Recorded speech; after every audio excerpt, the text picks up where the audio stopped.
warahmatullahi wabarakatuh. Perkenalkan, nama saya Dia Agustina, NPM 210100003. Di sini saya akan menjelaskan materi selama 7 pertemuan pada mata kuliah Keuangan Internasional, yaitu kondisi paritas internasional dan penentuan nilai tukar.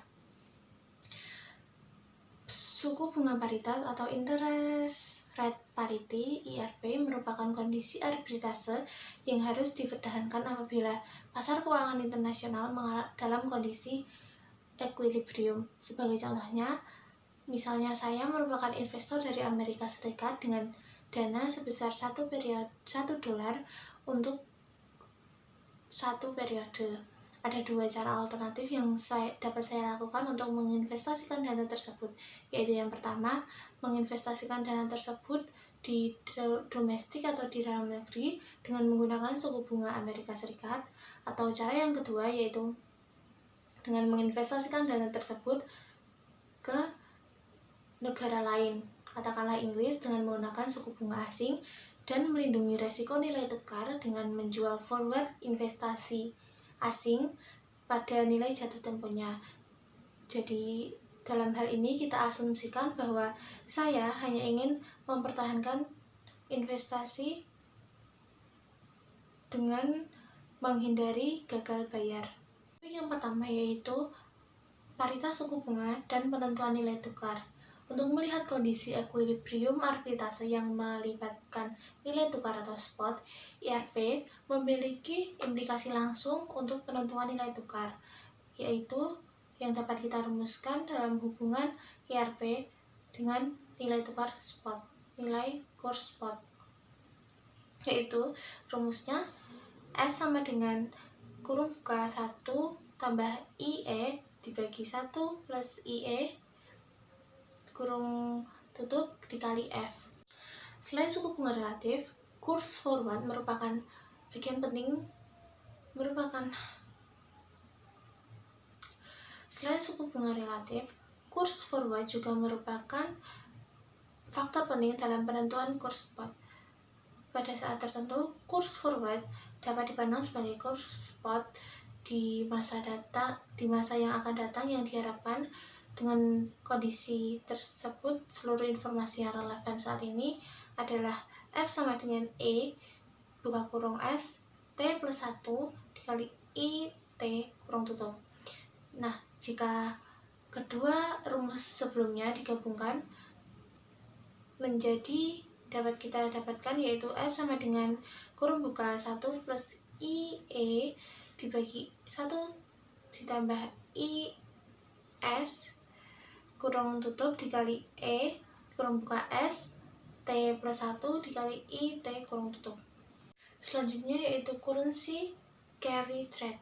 Tidak seperti IRP, suku bunganya tidak terlindungi seringkali tidak berlaku, sehingga menimbulkan peluang arbitrase suku bunga yang tidak terlindungi.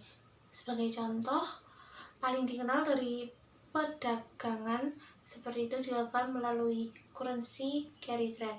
Currency carry trade mencakup pembelian mata uang yang memiliki imbal hasil yang tinggi dan menandainya dengan mata uang yang memiliki imbal hasil yang rendah tanpa melakukan hedging. Selanjutnya ada paritas daya beli. Apabila hukum satu harga diterapkan secara internasional pada sekelompok komoditas standar, kita akan mendapati teori paritas daya beli atau purchasing power parity, atau dapat disingkat juga PPP. Teori ini menyatakan bahwa nilai tukar pada antara dua negara seharusnya sama dengan rasio tingkat harga pada negara-negara tersebut. Ide dasar PPP berasal dari mahasiswa di Universitas Salamanca, yaitu universitas tertua di Spanyol pada abad ke-16. Kemudian, teori ini didukung oleh ekonom klasik seperti David Ricardo pada abad ke-19. Tetapi, Gustav Kessel, seorang ekonom Swedia yang merumuskan PPP dalam bentuk modern dan dipopulerkan pada tahun 1920-an. Pada tahun-tahun ini, banyak negara seperti Jerman, Hungaria, dan Uni Soviet mengalami hiperinflasi karena daya beli mata uang di negara-negara tersebut menurun tajam. mata uang yang sama juga terdepresiasi tajam terhadap mata uang seperti dolar Amerika Serikat. PPW menjadi populer akibat latar belakang historis ini, yaitu dampak Fisher dan forward expectation parity. Kondisi paritas lainnya yang sering dibahas adalah dampak Fisher atau Fisher effect. Dampak Fisher menyatakan bahwa kenaikan penurunan laju inflasi yang diharapkan dalam suatu negara yang akan menyebabkan kenaikan atau penurunan suku bunga secara proporsional pada negara tersebut. Terdapat juga dampak Fisher internasional atau International Fisher Effect, atau yang dapat disingkat juga IFE. IFE menyatakan bahwa selisih suku bunga nominal mencerminkan perubahan suku bunga yang internasional. Konsekuensinya banyak. Keputusan bisnis sekarang dibuat berdasarkan proporsional, implisit, atau eksplisit mengenai nilai tukar di masa depan. Dapat dimengerti, proyeksi nilai tukar seakurat mungkin merupakan hal yang sangat penting bagi pedagang mata uang yang secara aktif melakukan spekulasi, hedging, dan arbitrase pada pasar valuta asing. Terdapat 3 pendekatan pada teknik proyeksi yang sering digunakan, yaitu yang pertama, pendekatan pasar efisiensi, yang kedua, pendekatan fundamental, dan yang ketiga yaitu pendekatan teknikal. Materi selanjutnya yaitu kontrak berjangka dan juga opsi mata uang. Kontrak forward didefinisikan sebagai suatu instrumen untuk membeli atau menjual sejumlah valuta asing tertentu pada harga tertentu dan waktu tertentu di masa depan. Baik kontrak forward maupun kontrak berjangka diklasifikasikan sebagai sekuritas klaim derivatif atau kontingen karena nilainya diperoleh dari atau tergantung pada nilai sekuritas yang mendasarinya. Tetapi meskipun kontrak berjangka dan juga kontrak forward mirip, hampir sama, tetapi terdapat beberapa perbedaan dalam kedua kontrak tersebut. Kontrak berjangka dan juga kontrak forward dapat dibedakan dalam beberapa aspek, yaitu yang pertama pada lokasi perdagangan. Pada kontrak berjangka diperdagangkan secara kompetitif di bursa yang terorganisasi, sedangkan pada kontrak forward diperdagangkan oleh dealer bank melalui suatu jaringan telepon dan sistem dealing yang terkomputerisasi. Kemudian aspek yang kedua ada ukuran kontrak. Pada kontrak berjangka, ukuran kontrak terdiri dari sejumlah standar dari aset dasarnya, sedangkan pada kontrak forward disesuaikan dengan kebutuhan partisipan. Kemudian yang ketiga yaitu penyelesaian. Pada penyelesaian kontrak berjangka dilakukan setiap hari atau marking to market yang dilakukan oleh lembaga clearing berjangka melalui rekening performance bond partisipan. Kemudian sedangkan pada kontrak forward, partisipan membeli atau menjual aset dasar sejumlah yang ada di dalam kontrak dari bank pada saat jatuh tempo pada harga forward.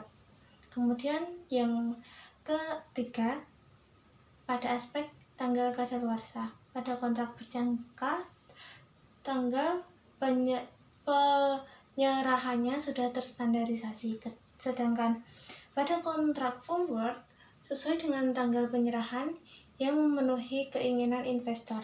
Kemudian yang keempat ada penyerahan. Pada kontrak berjangka, penyerahan aset dasar jarang dilakukan. Biasanya dilakukan transaksi perdagangan sebaliknya atau keluar dari pasar tersebut. Sedangkan pada kontrak forward, penyerahan aset dasar biasanya dilakukan. Kemudian yang terakhir ada biaya perdagangan. Pada kontrak berjangka, selisih harga barang jual beli ditambah komisi pialang. Sedangkan pada kontrak forward, selisih harga jual beli ditambah biaya bank tidak langsung melalui persyaratan saldo kompensasi. Pada kontrak berjangka, pasar berjangka memerlukan spekulator dan hedger agar dapat beroperasi secara efektif. hedger berupaya untuk menghindari resiko perubahan aset, sedangkan spekulator berupaya untuk mengambil keuntungan dari antisipasi arah perubahan harga di masa yang akan datang. Ini ada kontrak opsi. Opsi merupakan sekuritas derivatif atau klaim kontingen. Sebuah opsi merupakan suatu kontrak yang memberikan hak kepada pemiliknya, bukan kewajiban, untuk membeli atau menjual sejumlah aset tertentu pada harga tertentu dan di waktu tertentu di masa yang akan datang. Nilainya diturunkan dari mata uang atau klaim tertentu pada atas mata uang. Terdapat dua jenis opsi, yaitu opsi Eropa. Opsi Eropa dapat digunakan hanya pada saat tanggal jatuh tempo atau kadaluarsa kontrak, sedangkan yang kedua opsi Amerika. Opsi Amerika dapat digunakan kapan saja selama masa kontrak. Yang selanjutnya ada pasar opsi mata uang. Sebelum tahun 1982, seluruh kontrak opsi mata uang adalah opsi over the counter yang dijual oleh bank-bank internasional, bank-bank investasi, dan lembaga perpialangan. Opsi over the counter dapat disesuaikan dengan keinginan berdasarkan spesifikasi pembeli, lama jatuh tempo, harga eksekusi, dan jumlah mata uang yang mendasari. Pada Desember 1982, Philadelphia Stock Exchange atau PHLX mulai memperdagangkan opsi mata uang asing. Saat ini PHLX memperdagangkan opsi mata uang dunia atau World Currency Option atas 11 mata uang. Kontrak opsi mata uang PHLX merupakan kontrak penyelesaian tunai dalam dolar Amerika Serikat. Kemudian yang terakhir ada opsi berjangka mata uang. Opsi atas kontrak berjangka mata uang sangat mirip dengan opsi atas mata uang fisik karena harga kontrak berjangka menuju harga spotnya ketika kontrak berjangka mendekati jatuh tempo. Materi selanjutnya ada swap suku bunga dan mata uang. Terdapat beberapa jenis swap. Yang pertama adalah swap suku bunga satu mata uang atau single currency interest rate swap. Jenis ini biasanya disingkat dengan swap suku bunga atau interest rate swap. Jenis yang kedua yaitu swap suku bunga antar mata uang atau cross currency interest rate swap. Jenis ini biasanya cukup disebut dengan swap mata uang atau currency swap. Pada swap suku bunga dasar, pada suku bunga tetap untuk suku bunga mengambang, satu pihak menukarkan pembayaran debt service dari kewajiban utang suku bunga mengambang dengan pembayaran harga suku bunga tetap dari pihak lainnya. Kedua kewajiban utang tersebut didenominasi dalam mata uang yang sama. Sedangkan pada swap mata uang atau currency swap, satu pihak menukarkan kewajiban debt service dari obligasi berdenominasi satu mata uang dengan kewajiban debt service dari pihak lain yang berdenominasi dalam mata uang lainnya. Swap mata uang dasar mencakup pertukaran atas suku bunga tetap dengan suku bunga tetap atau fixed for fixed rate. Selanjutnya ada ukuran pasar swap. Sebagaimana dinyatakan dalam keuangan internasional, dalam praktik pasar swap mata uang berkembang pertama kali. Untuk ukuran diukur dengan national principle, yaitu jumlah pokok acuan untuk menentukan pembayaran harga. Bank swap merupakan istilah umum untuk menjelaskan lembaga keuangan yang memfasilitasi swap antar pihak yang saling berlawanan. Bank swap dapat berupa bank umum internasional, bank investasi, merchant bank, atau operator independen. Bank swap bertindak sebagai pialang swap atau swap broker, atau dealer swap atau swap dealer. Sebagai pialang atau broker, bank swap menyesuaikan dengan pihak lawan tetap tidak pihak lawan tetap tidak menanggung resiko apapun dari swap tersebut.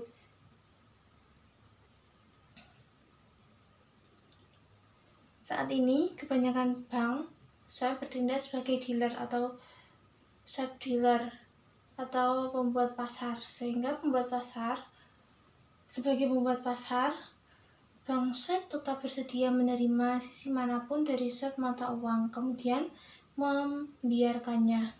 Selanjutnya ada kuotasi pasar swap. Bank swap akan menentukan persyaratan swap suku bunga dan swap mata uang sesuai dengan kebutuhan nasabah.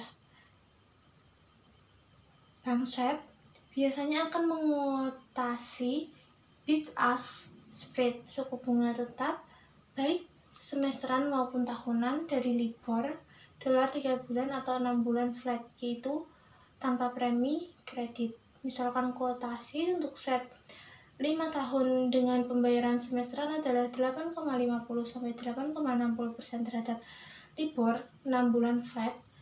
Ini berarti bank swap akan membayar dolar suku bunga tetap semesteran sebesar 8,50% dan menerima dolar LIBOR 6 bulan atau akan menerima pembayaran dolar suku bunga tetap semesteran pada 8,60% terhadap pembayaran dolar LIBOR 6 bulan. Terdapat beberapa variasi swap suku bunga dan mata uang, yaitu yang pertama, swap suku bunga tetap. Untuk suku bunga mengambang tidak memerlukan obligasi kupon suku bunga. Kemudian yang kedua, zero coupon for floating rate swap. Kemudian yang ketiga, ada floating for floating interest rate swap. Risiko utama pada swap suku bunga dan juga mata uang. Yang pertama yaitu resiko suku bunga atau interest rate risk. Mengacu pada risiko perubahan suku bunga yang bersifat merugikan sebelum bank swap dapat menghentikan atas kepentingan counterparty di sisi lain dari swap suku bunga yang disepakati dengan seorang counterparty. Kemudian yang kedua ada risiko dasar. Mengacu pada situasi saat suku bunga mengambang atau floating rate dari kedua counterparty tidak dipatok pada indeks yang sama. Kemudian yang ketiga ada resiko kurs. Resiko kurs mengacu pada resiko yang dihadapi bank swap atas fluktuasi nilai tukar selama jangka waktu yang diambil bank untuk menghentikan sebuah swap yang diambilnya dengan satu counterparty dengan counterparty yang berlawanan. Kemudian yang keempat ada resiko kredit, merupakan resiko utama yang dihadapi oleh dealer swap. Resiko ini mengacu pada kemungkinan bahwa satu counterparty akan gagal bayar. Kemudian yang kelima ada resiko ketidaksesuaian atau mismatch risk, mengacu pada kesulitan dalam menemukan posisi lawan swap yang tepat sama yang harus dispesifikasi oleh bank. Selanjutnya ada portofolio internasional. Terintegrasinya pasar modal antar negara memberikan manfaat bagi investor berupa tingkat pengurangan risiko dalam bentuk diversifikasi portofolio yang meningkatkan kesempatan memperoleh return yang lebih besar jika dibandingkan dengan investasi pada pasar modal domestik. Risiko total portofolio dibagi menjadi dua, yaitu risiko tidak sistematis dan risiko sistematis. Risiko tidak sistematis adalah bagian dari risiko total yang dapat dikurangi dengan jalan diversifikasi. Risiko ini timbul karena faktor-faktor internal perusahaan atau industri yang bersifat khas dan hanya berpengaruh terhadap perusahaan atau industri tertentu. Misalnya faktor manajemen, struktural modal perusahaan, jenis produk teknologi yang digunakan. Kemudian yang kedua ada resiko sistematis, merupakan bagian dari resiko total yang tidak dapat dikurangi dengan diversifikasi. Resiko ini timbul karena faktor-faktor eksternal perusahaan dan berpengaruh terhadap semua perusahaan, misalnya kondisi ekonomi, politik, keamanan, dan sosial pada umumnya. Kemudian selanjutnya ada investasi internasional. Investasi internasional dengan melakukan diversifikasi pada berbagai jenis aset di berbagai negara dipercaya dan sudah terbukti secara empiris mampu memberikan manfaat diversifikasi yang signifikan bagi investor. Terdapat beberapa jenis diversifikasi internasional, yaitu yang pertama diversifikasi internasional dengan ADR, yang kedua diversifikasi internasional dengan WPS, dan yang ketiga diversifikasi internasional dengan hedge funds. Kemudian terdapat manfaat dari portofolio internasional, yaitu yang pertama dalam konteks PI, portofolio internasional, investor bukan hanya investor domestik akan tetapi mencakup investor asing. Kemudian yang kedua, dari sudut pandang investor, diversifikasi internasional merupakan suatu cara yang dilakukan dengan tujuan untuk meminimalkan resiko dengan cara membentuk suatu portofolio investasi. Kemudian yang ketiga, diversifikasi internasional merupakan suatu alternatif yang menguntungkan dalam hal mengumpulkan dana bagi operasional perusahaan. Dan yang terakhir, manfaat diversifikasi portofolio internasional juga bisa ditinjau dari perspektif keterkaitan antara pasar satuan berkembang dengan pasar saham maju. Materi selanjutnya yaitu exposure ekonomi, transaksi, dan translasi. Exposure ekonomi merupakan sejauh mana present value dari arus kas masa depan sebuah perusahaan dapat dipengaruhi oleh fluktuasi nilai tukar. Macam-macam exposure ekonomi, yaitu yang pertama operating exposure dan yang kedua transaction exposure. Operating exposure atau exposure operasi adalah suatu situasi di mana nilai perusahaan saat ini atau present value diukur yang dihasilkan dari perubahan arus kas karena fluktuasi di masa depan.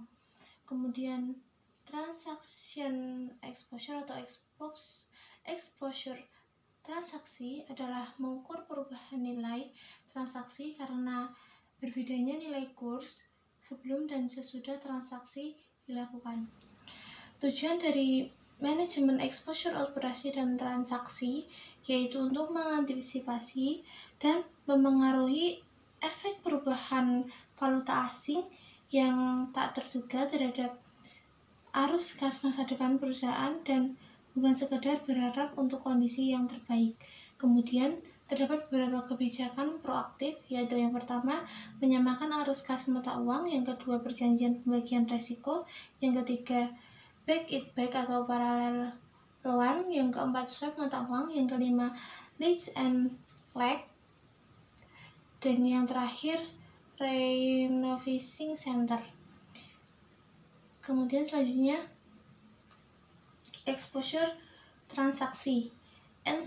Exposure transaksi ada ketika perusahaan melakukan transaksi kontrak, baik hal yang menyebabkan perusahaan MNC membutuhkan atau menerima sejumlah mata uang asing pada suatu waktu di masa yang akan datang.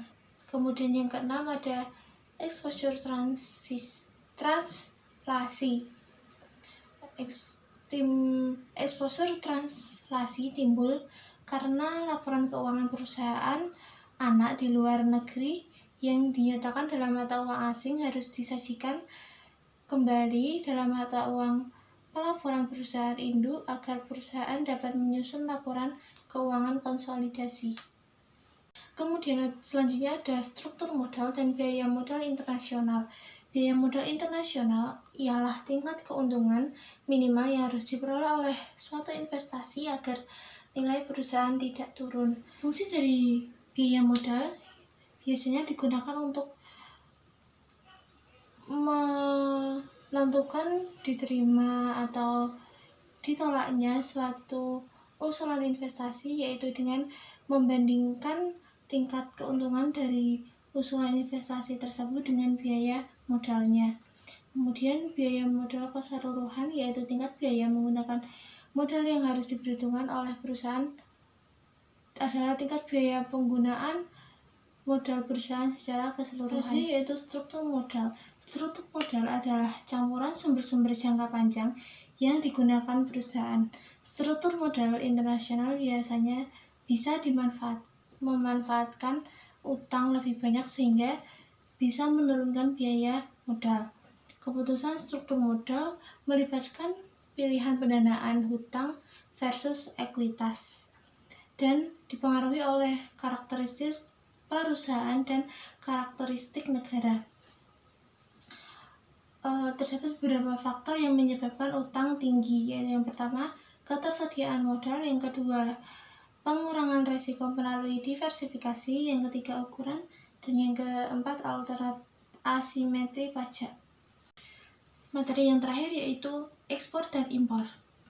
Ekspor adalah kegiatan mengeluarkan atau mengirim barang ke luar negeri, biasanya dalam jumlah besar untuk tujuan perdagangan dan melibatkan custom atau bea cukai baik di negara asal maupun negara tujuan. Kemudian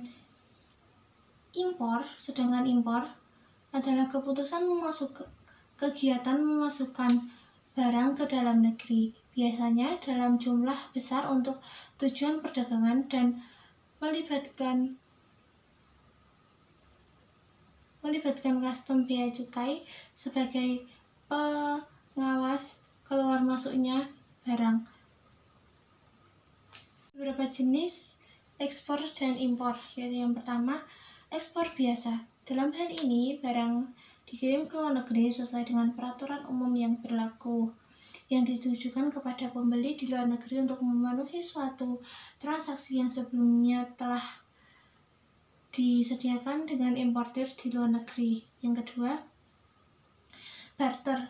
Barter adalah pengiriman barang-barang ke luar negeri untuk ditukarkan langsung dengan barang, tidak menerima pembayaran di dalam mata uang rupiah. Kemudian yang ketiga ada konsinyasi atau consignment, adalah pengiriman barang ke luar negeri untuk dijual sedangkan hasil penjualannya diperlakukan sama hanya dengan hasil ekspor biasa.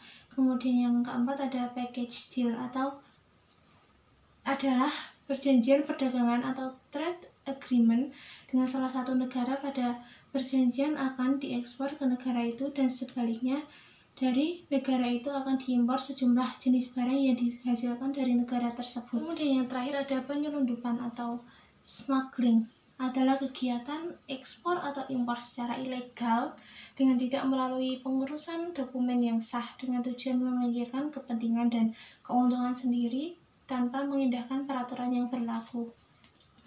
Manfaat dari impor yaitu yang pertama, memperoleh barang dan jasa yang tidak bisa dihasilkan. Kemudian yang kedua, memperoleh teknologi modern, dan yang terakhir, memperoleh bahan baku yang tidak dimiliki oleh negara asal. Sekian pemaparan atau penjelasan video dari beberapa pertemuan yang telah dilakukan. Bila ada kesalahan kata, saya mohon maaf. Wassalamualaikum warahmatullahi wabarakatuh.